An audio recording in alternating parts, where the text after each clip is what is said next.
అలాగా శ్వాసకు యోగానికి అవినాభావ సంబంధం. ఇప్పుడు మన పూర్వ ఋషిమునులు ఈ శ్వాస సంచాలనంతోనే మానవుడికి ఉన్నది అన్న రహస్యం చాలా సులభంగా కనుక్కున్నారు. ఏ మానవుడైనా మహా అంటే 20-30 రోజులు ఆహారం లేకుండా ఉండవచ్చు. మీ ఆంధ్రప్రదేశ్ సాధన కోసం పొట్టి శ్రీరాములు అనుకుంటాను ఎవరూ చేయనంతగా 50 రోజులు చేశాడు. అంటే పట్టుదల ఉంటే 50 రోజుల వరకు ఆహారం లేకుండా ఉండవచ్చు, 7 రోజుల వరకు నీళ్లు లేకుండా ఉండవచ్చు. కానీ 30 నిమిషాలు 30 సెకండ్లు జీవుడు కాస్త శవం అయిపోతాడు. అంతటి ముఖ్య ప్రాముఖ్యత ఉంది.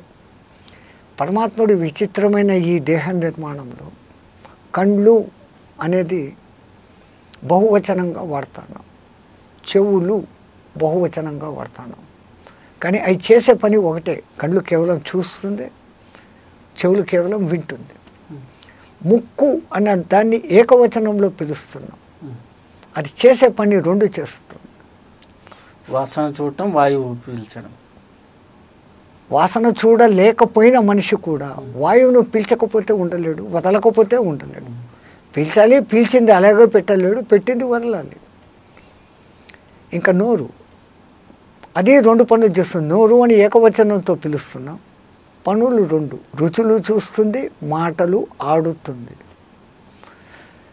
ఏ మానవుడైనా ఏ పొద్దున్న అద్దంలో తన ముఖం చూసుకుంటుంటాడో తనకి ముక్కుకు 2 రంధ్రాలు ఎందుకున్నాయి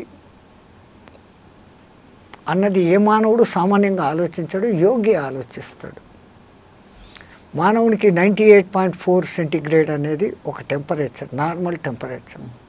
ఎక్కువైనా కానీ జై శ్రీరామ్ అయిపోతాడు, తక్కువైనా కానీ జై శ్రీరామ్ అవుతాడు.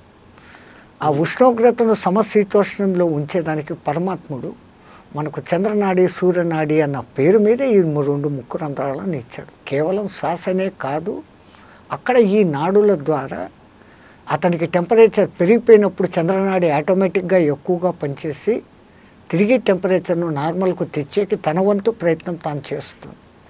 అలాగే టెంపరేచర్ తగ్గిపోయినప్పుడు సూర్యనాడి పనిచేసి దాన్ని తిరిగి సమాన స్థాయికి తీసుకొని వస్తుంది.